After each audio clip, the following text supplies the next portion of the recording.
हरिओम। भक्ति की वाणी 801 801। ज्योति जो थी वह है, वह तेरी थी। दर्शक बना तेरे भक्त की ओर देख रहा था। ज्योति जो थी वह है, वह तेरी थी। दर्शक बना तेरे भक्त की ओर देख रहा था। क्या कह रहे हैं गुरुदेव इस वाणी में? ज्योति जो थी, ज्योति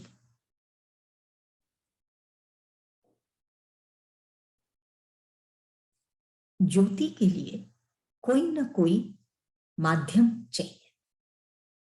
जैसे एक दिए में तो वो बाती और तेल, या कोई कैंडल में, हर एक चीज के लिए कुछ ना कुछ, कोई ना कोई माध्यम चाहिए ज्योति के लिए। ये तो हम स्थूल की ज्योति की बात कर रहे हैं। जो ज्योति जो जगमगाती है, अंधेरे को दूर करती है, लेकिन कोई ना कोई माध्यम से।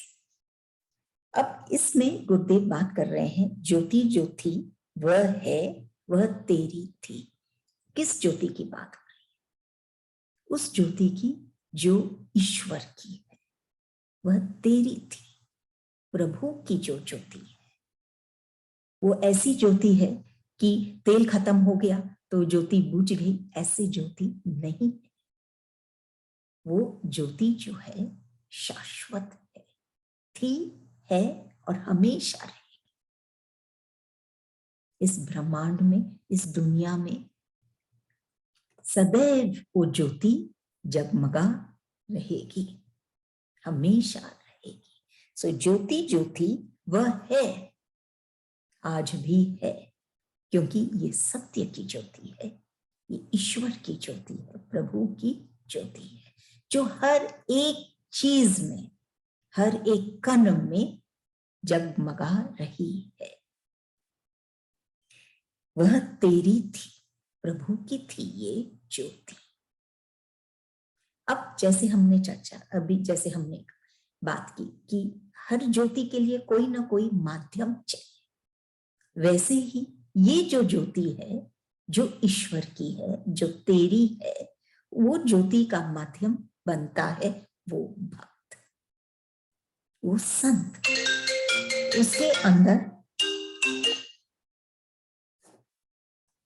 उसके अंदर वो ज्योति जगमगाती रहती है, वो भक्त के अंदर।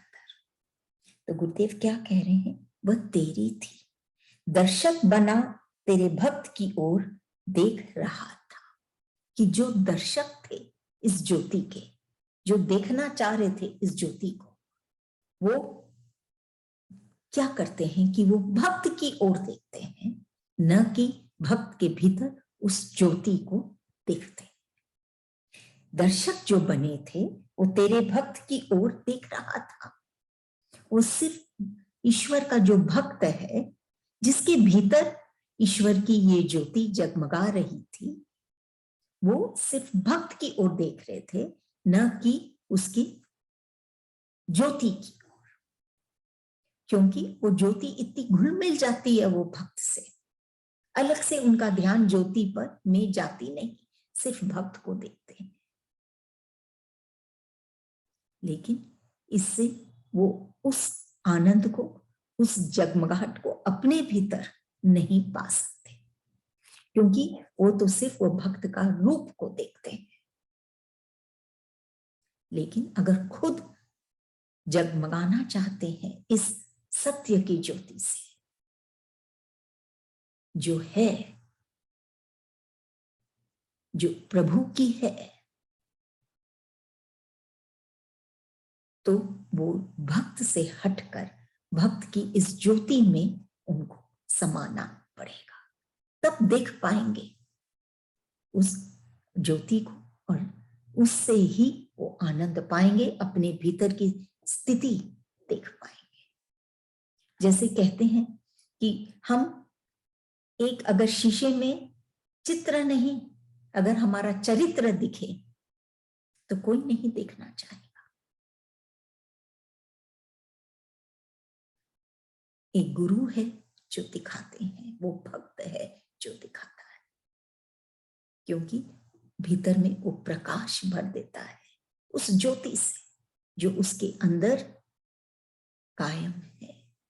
तो जो भी दर्शक जाते हैं उस भक्त के पास, वो ज्योति को वो भी पाते हैं, क्योंकि इस सूक्ष्म की बात है, जगमगा रही है उसके तन में, उसके हृदय में। उससे जुड़ेगा वो दर्शक तो वो ज्योति से खुद जगमगाएगा, और सिर्फ भक्त से जुड़ेगा, भक्त को ही देखता रहेगा, तो फिर वो शाश्वत आनंद नहीं पाएगा, क्योंकि आज वो है नहीं शरीर तो समय विशेष के, लेकिन वो ज्योति हमेशा।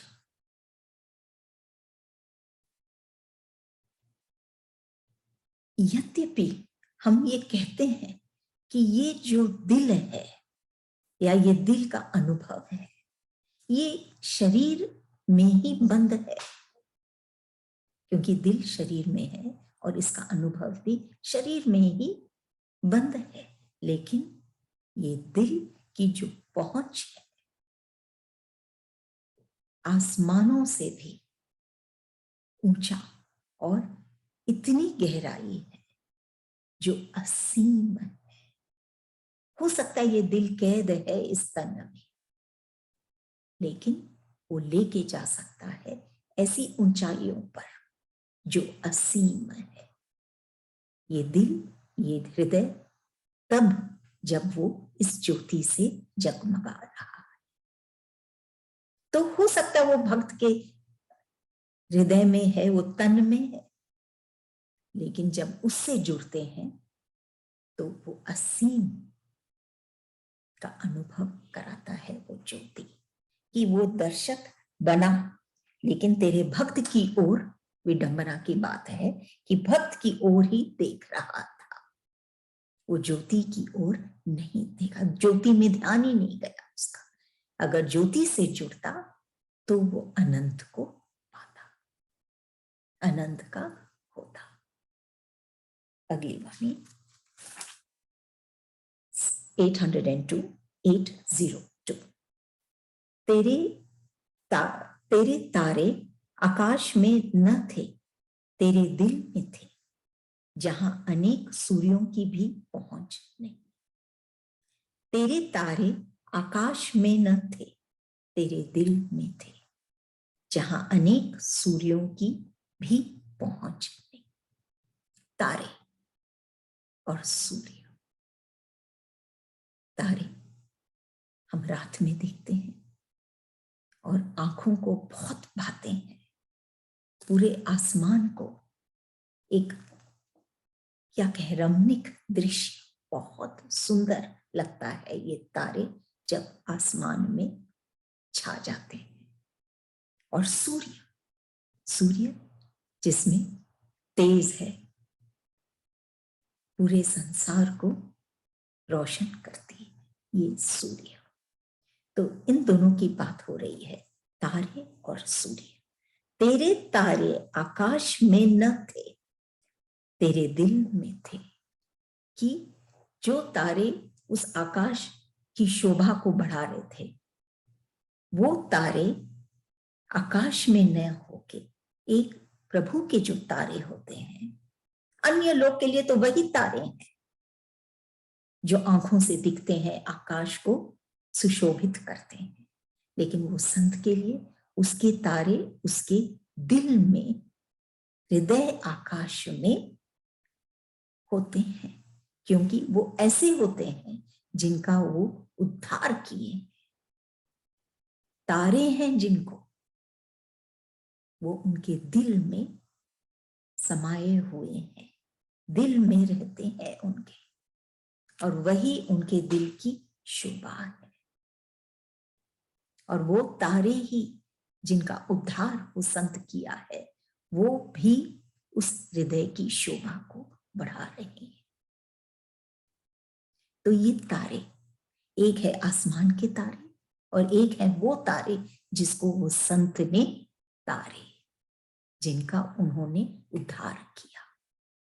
वो स्थूल के जो तारे हैं वो आसमान को सुंदर बनाते हैं, लेकिन ये जो तारे हैं,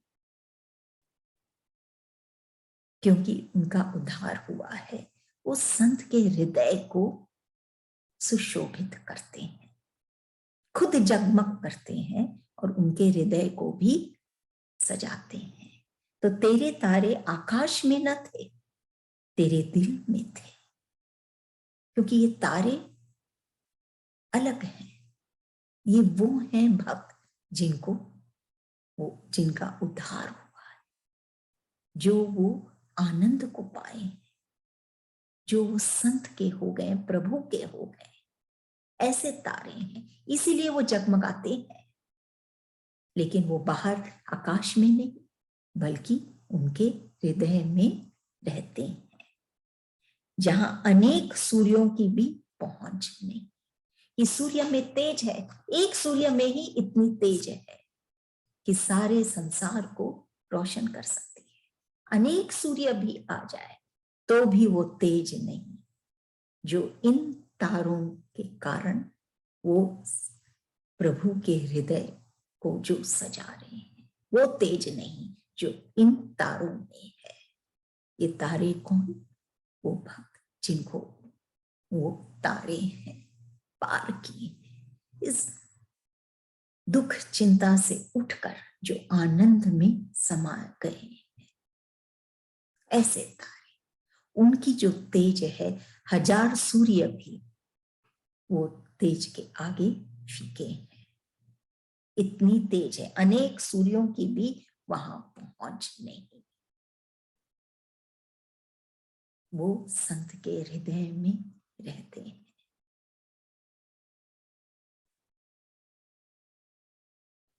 सूर्य में तेज है, वो पहुंचता है कोने कोने तक संसार के, लेकिन वो संत के हृदय तक, वो जहां उसके तारे जगमगाते हैं, जहां प्रभु के प्रेमी जगमगाते हैं जिसके हृदय में, वहां तक वो नहीं पहुंच सकते कि इनमें ज्यादा तेज है, इनमें ज्यादा सुंदरता है,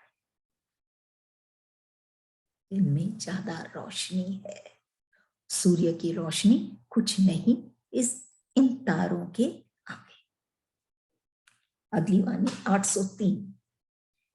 कभी सोचा न था कि समुद्र के किनारे बुलाएगा मुझे, दुनिया से किनारा कसकर आया तेरे पास, आज भी प्यास न बुझी दर्शन की। क्या कह रहे हैं गुरुदेव? कभी सोचा न था कि समुद्र के किनारे बुलाएगा मुझे। ये उस भक्त की बात है, भक्ति की वाणियां है, भक्तों की बात है, भक्ति की बात है, कि उस भक्त की बात है जो सिर्फ गुरु का नाम लेके या कोई कार्य करके संतुष्ट नहीं होता है। वो गुरु के साथ रूबरू होना चाहता है, ईश्वर के साथ एक होना चाहता है। तब वो कहता है कभी सोचा न था कि समुद्र के किनारे बुलाएगा मुझे। वो भक्त कहता है अपने इष्ट से कि कभी नहीं सोचा था मैं कि तुम मुझे समुद्र के किनारे क्या खास बात है, ये संसार से हटकर, जहां पे समुद्र शीतलता, एक अजब सा मौन शांति, ऐसे में समुद्र के किनारे तू मुझे बुलाएगा कि मुझे इस संसार से हटाएगा, और ये संसार के झंझटों से हटा के वो भक्त क्या अनुभव कर रहा है कि उसका इष्ट उसको इन स्थितियों से उठाकर ऐसे स्थान में बुला रहा है जहां शांति है, जहां सुकून है, उस समुद्र के किनारे। तब वो कहता है कभी सोचा न था कि समुद्र के किनारे बुलाएगा मुझे। वो यही चाहता था। आज जब ये महसूस कर रहा है कि उसको प्रभु बुला रहा है, तब वो कहता है दुनिया से किनारा कसकर आया तेरे पास, कि दुनिया से किनारा करके, हट कर दुनिया से, कसकर, दृढ़ता से वो भक्त आया है प्रभु की शरण में। वो किनारे, समुद्र के किनारे उसको बुलाया गया है, प्रभु ने बुलाया है उसको, इस संसार से हट के तू आ। आज भी प्यास न बुझी दर्शन की, कि मैं आया हूं, वो भक्त कहता है दुनिया से हटकर मैं आया हूं, किनारा करके दुनिया से मैं आया हूं, तू बुलाया है मुझे, मैं आया हूं, लेकिन अब तो दर्शन दे। ऐसा ना हो कि मैं दर्शन नहीं पाऊं, आकर भी मैं तुझे नहीं पाऊं। आज भी प्यास न बुझी दर्शन की, अब तो दिख मुझे। भक्ति में ओत प्रोत भक्त दुनिया से भी हट गया है, उसको ईश्वर ने बुलाया है, वो आप पहुंच गया है ईश्वर के पास, लेकिन अब भी वो दर्शन का अभिलाषी है। अब कह रहा है कि तू बुलाया है, ये मैं सोचा नहीं कि तू कभी मुझे बुलाएगा। अब मैं आया हूं, अब वो निराश नहीं होना चाहता, वो ईश्वर से मिलन करना चाहता है। जो मोह में फंसता है वो मृत्यु की ओर जाता है, और जो सत्य से जुड़ता है वो अमृत की ओर जाता है, अमृत पाता है। संसार से, मोह से, सबसे किनारा करके, और वो भी कसकर वो पहुंचा है वो समुद्र के तट पर, जहां उसे ईश्वर बुलाया। समुद्र का तट एक ऐसा मन में जो स्थान है जहां शांति, सुकून है। ऊपर में हो लेकिन भीतर में बहुत शांति है। ऐसे स्थान पे वो आया है, लेकिन अब भी वो यही अभिलाषा रखता है कि आज भी प्यास न बुझी दर्शन की, कि समुद्र के तट पर आकर भी प्यास न बुझी, शीतलता नहीं पाया, तो ये तो बहुत दुख की बात है। वो यही कहता है ईश्वर से कि अब तो दर्शन दे।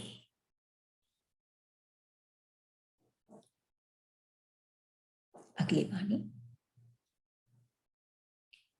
804। क्यों दिखाऊं तेरे पद जो है हृदय के समान शक्ति भंडार, हृदय दे तो पद तेरे, नहीं तो पद का पद कहां। पद चरण भी है और पद एक पोजीशन भी जो हम पाते हैं, एक मान है पद।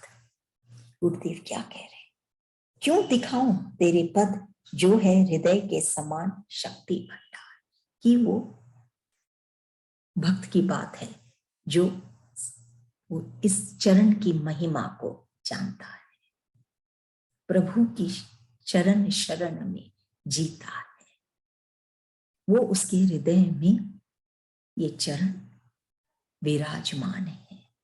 वो उसको दिखाने की, संसार को दिखाने की कोई आवश्यकता नहीं। क्यों दिखाऊं,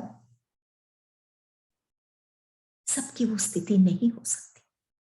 कोई कोई भक्त ही ऐसा तीव्र भक्त होता है जो ये संत की चरण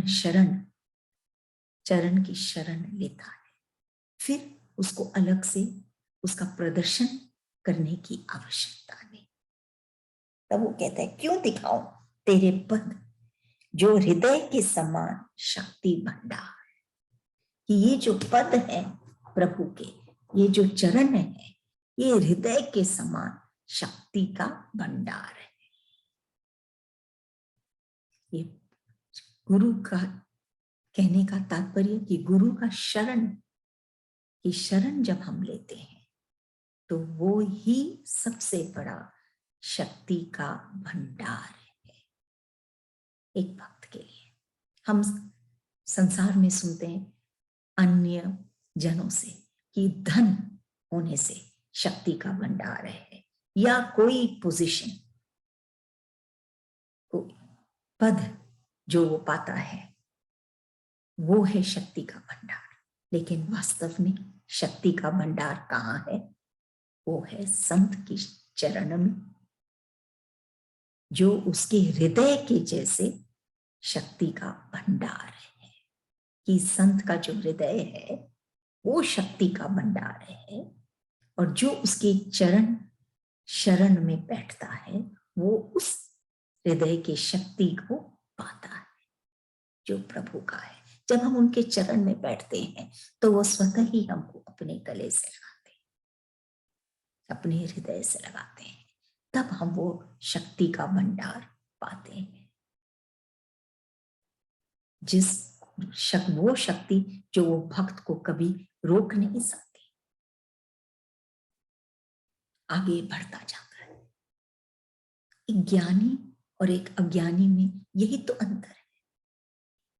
अज्ञानी है वो विचारों की सीमा में जीता है, और ज्ञानी जो है वो विचारों की सीमा से बाहर असीम, सिर्फ विचारों में नहीं जीता, वो है ज्ञानी। वो विचारों से बाहर उसमें जीता है, उसमें रमता है जो ईश्वर है, तभी वो आगे बढ़ता है। जिंदगी के दो पहलू हैं, हर एक चीज के दो पहलू, दिन रात, सुख दुख, हानि लाभ, प्राय हम देखते हैं हर चीज के दो पहलू हैं। जिंदगी के भी दो पहलू, एक दुख दर्द और एक आनंद और सुख। हम एक स्थिति में जीते हैं, चाहे वो दुख दर्द वाला हो, चाहे वो आनंद वाला हो, लेकिन सुख वाला हो, लेकिन ये ध्यान हो कि कभी भी पलट सकता है। कभी प्लेजर या कभी पेन। लेकिन जब आनंद में जुड़ते हैं, उससे एक हो जाते हैं आनंद से, तो ये दो पहलू नहीं रहते, सिर्फ और सिर्फ आनंद रहता है। न दुख दर्द, न सुख खुशी, सिर्फ आनंद ही आनंद रहता है। तो क्यों दिखाऊं तेरे पद? वो आनंद है वो संत के पद में, चरण में। तो क्यों दिखाऊं? जब मैंने उस चरण को ग्रहण किया है, संतों के चरणों को वो भक्त ने ग्रहण किया है, अपने हृदय में उसको विराजमान किया है, तो वो किसी को दिखाने की आवश्यकता ही नहीं, वो खुद ही उसका आनंद लेता है। और ये दोनों पहलू जिंदगी के से उठ जाता है, आनंद में ही रमने लग जाता है, क्योंकि उसको वो चरण जो है जिस संत के, उसके हृदय की शक्ति वो पाता है, हृदय का शक्ति का भंडार पाता है। हृदय दे तो पद तेरे, क्या कहते हैं वो संत कि तू हृदय दे अपना, तब तो ये पद तेरे हैं, ये चरण तेरे हैं, नहीं तो पद का पद कहां, नहीं तो ये चरण की क्या कोई पद नहीं, कोई मान नहीं।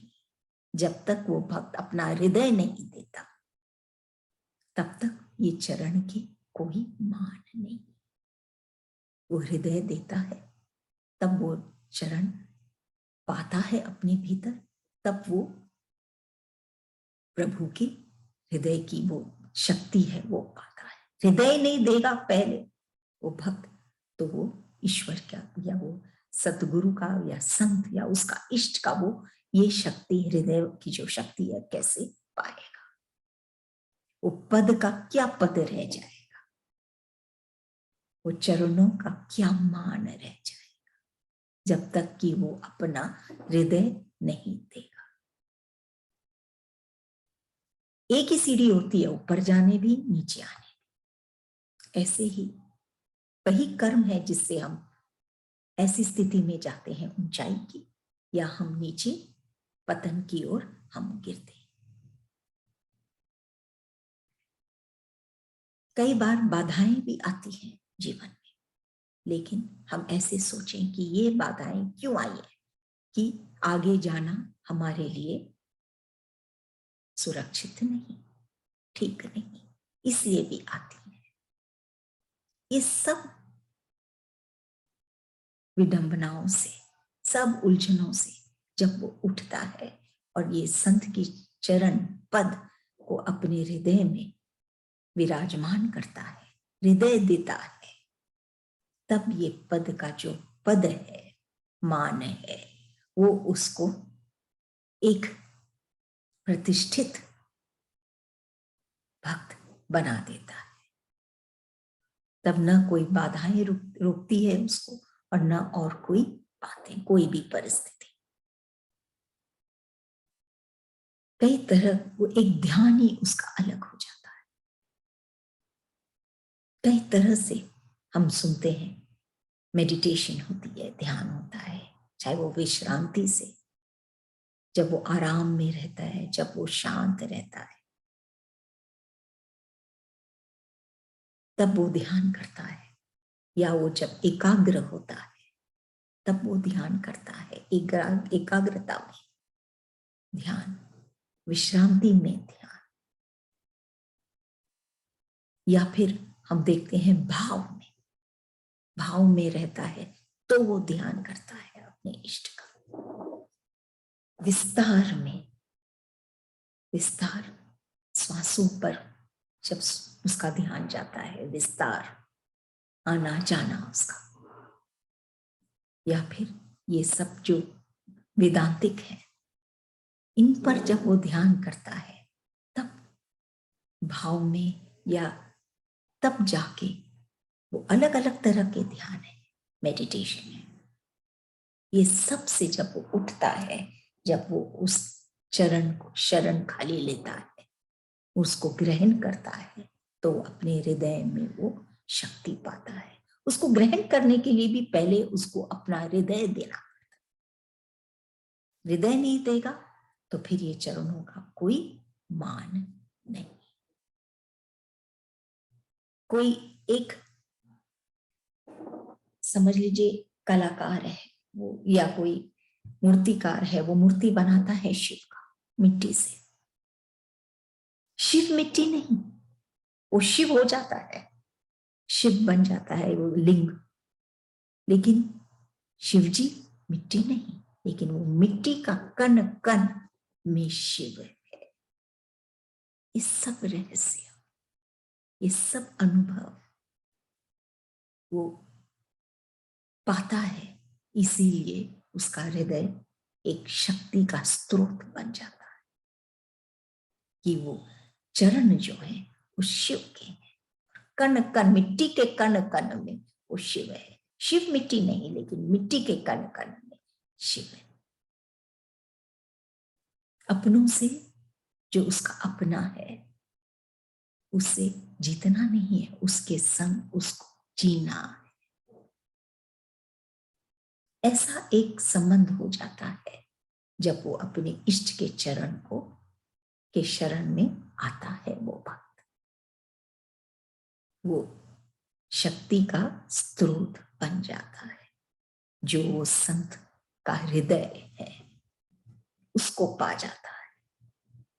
पहले वो अपना हृदय दे, चरणों को उसमें विराजमान करे, तब वो हृदय की वो शक्ति उसकी बढ़ जाती है।